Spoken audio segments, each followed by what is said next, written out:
Hi guys, TRP के लिए कोई कितना गिर सकता है। इंसानों का मजाक उड़ाया जाए, उन्हें जेल में बंद कर दिया जाए या पुनीत सुपरस्टार को बिग बॉस से बाहर कर दिया जाए। एक ऐसा रियलिटी शो जो पूरी तरह से स्क्रिप्टेड है। अगर आपको लग रहा है ये तो सिर्फ एंटरटेनमेंट है तो आप एकदम गलत हैं। करते हैं बिग बॉस का पर्दाफाश इस वीडियो में। साइकोलॉजिकल रिसर्च के हिसाब से रियलिटी शोज बहुत बुरा इंपैक्ट डालते हैं मेंटल हेल्थ पर, और सिर्फ कंटेस्टेंट पे ही नहीं, व्यूअर्स के ऊपर भी। अपूर्वा अग्निहोत्री और शिल्पा शकलानी जो बिग बॉस 7 के पार्टिसिपेंट्स रह चुके हैं, और उनके कई फ्रेंड्स को शो के बाद साइकेट्रिक हेल्प लेनी पड़ी। और शिल्पा ने यह भी बताया कि ये शो वेल एडिटेड है। इसका मतलब आपको वही दिखाया जाता है जो आपका देखना जरूरी है। जब अग्निहोत्री से पूछा गया क्या ये शो स्क्रिप्टेड है, तो उनका ये जवाब था, it is scripted. The channel knows who will react and how. Bigg Boss 4 के कंटेस्टेंट राहुल भट्ट ने एक स्टेटमेंट दी थी, मैं बोरिंग था, ना मैं किसी कंट्रोवर्सी में लिंक था और ना ही मैं किसी रोमांस में इन्वॉल्व था, तो शो वाले मुझे अंदर क्यों रखते। सीमा परिहार नॉमिनेट होकर 2 बार वापस आ गई और सारा खान को एलिमिनेट होने के बाद दोबारा शो में री एंटर कर दिया। तब राहुल ने रियलाइज किया कि ये सब कुछ स्क्रिप्टेड है और सिर्फ टीआरपी गेन करने के लिए बनाया गया है। और उन्होंने ये भी बताया कि वोटिंग के थ्रू एलिमिनेशन नहीं होते हैं।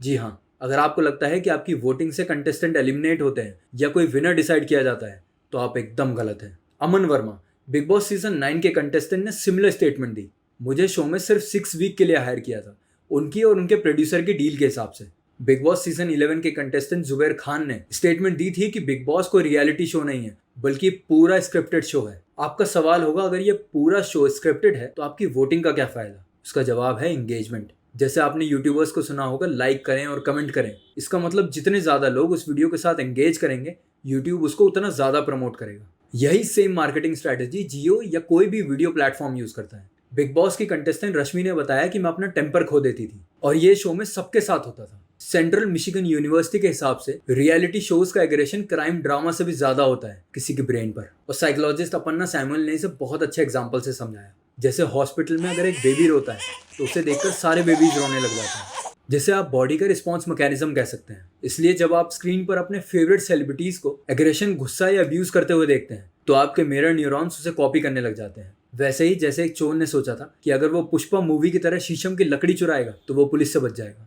लेकिन आपको समझना होगा कि रियल लाइफ बहुत डिफरेंट है। लेकिन यही बिग बॉस इन दोनों लाइंस को मिक्स कर देता है। मेंटल हेल्थ और बिहेवियरल साइंस के हेड डॉक्टर सामिर पारिक ने बताया, किसी भी नेगेटिव चीज का रिपीटेड एक्सपोजर हमें इनसेंसिटाइज कर सकता है।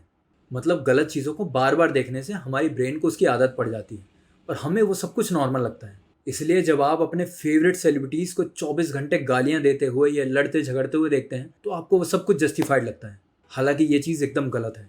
बॉडी शेमिंग, डीमोटिवेट करना, मारना पीटना, गालियां देना और यहाँ तक कि टॉयलेट करना भी इस शो में नॉर्मल हो गया है। कंटेस्टेंट के दिमाग में क्या गुजरता होगा एक रूम में बंद होकर और ये सब झेलते हुए। और ये सब कुछ एक लाइव टेलीविजन पे टेलीकास्ट होता है।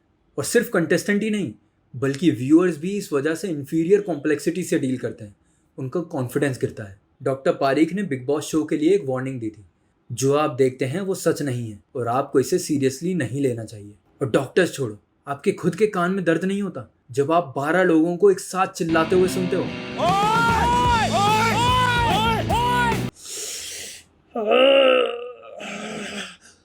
आपकी लाइफ में और नेगेटिविटी डालने के लिए ये लोग अनहेल्दी रिलेशनशिप को प्रमोट करते हैं। Affairs, flings, one night stands, relationship की सारी गंदी डेफिनेशन आपको बिग बॉस के घर में मिल जाएगी। बिग बॉस कंटेस्टेंट आशका गोराडिया ने क्लेम किया था कैसे उनकी सेक्सुअलिटी को शो में रॉन्गली प्रूव किया गया एज अ लेस्बियन, जो उनके लिए और उनके पेरेंट्स के लिए बहुत एम्बैरेसिंग था। वो अपने फ्रेंड के एलर्जी रिएक्शन पर एक बाम लगा रही थी और एडिटिंग स्किल्स के थ्रू ऑडियंस को कुछ और ही पोर्ट्रे कर दिया। मुझे लगता है जोकर ने ये बात भी बिग बॉस के लिए कही है, इसलिए बिग बॉस अपने कंटेस्टेंट को रोज पुश करते हैं। बिग बॉस जैसा इतना बड़ा प्लेटफॉर्म जिसे 70 से 80 लाख लोग देखते हैं, विनर्स को सिर्फ 25 लाख विनिंग अमाउंट दिया जाता है और शो के होस्ट सलमान खान 12.5 करोड़ चार्ज करते हैं पर एपिसोड। तो आप इसी से अंदाजा लगा सकते हैं कि कैसे कंटेस्टेंट को बेवकूफ़ बनाया जाता है और ऑडियंस को भी। जब मैं इस वीडियो के लिए रिसर्च कर रहा था तो मुझे बहुत ही बढ़िया कमेंट्स मिले बिग बॉस के लिए। और आपको तो पता है असली कंटेंट कमेंट्स में होता है। An insult to the audiences, बिल्कुल सही बात है। Stupid show with wannabe celebrities, ये बिक गया है शो, सब मिलके हमको पागल बना रहे हैं ये के बच्चे। गार्बेज, बात ही खत्म, एक शब्द में बात ही खत्म। सोचिए, अगर आप बिग बॉस देखते हैं या रील्स स्क्रॉल करते हैं तो तो आपके 3 से 4 घंटे ऐसे ही निकल जाएंगे और आपको पता भी नहीं चलेगा। ना आपने कोई स्किल गेन किया, ना नॉलेज गेन की, ना ही कुछ प्रोडक्टिव किया उन 3 से 4 घंटों में। और इस समय पर जब हर किसी की लाइफ में खुद का इतना स्ट्रेस है, आप एडिशनली 12 लोगों का फेक स्ट्रेस अपनी लाइफ में लाते हो और अपने दिमाग को फालतू की टेंशन देते हो। अगर आप आराम से सोचेंगे तो आपको मेरी बात रियलाइज़ होगी। अगर आप अपने टाइम को यूटिलाइज करना चाहते हैं तो चिंता मत करिए, मैं कोई कोर्स नहीं बेचूंगा। वैसे भी मेरे 80 सब्सक्राइबर हैं, कौन ही खरीदेगा।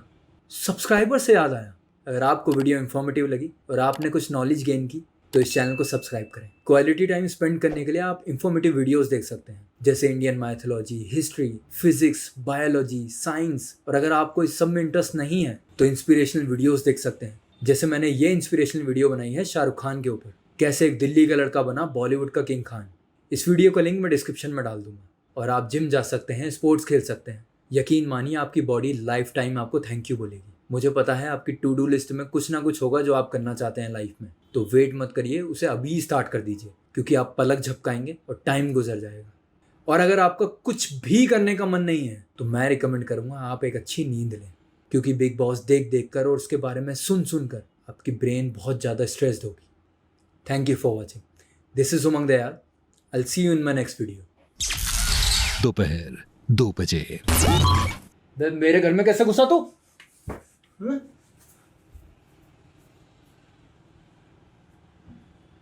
कहाँ से आई आवाज? कहाँ से आई आवाज?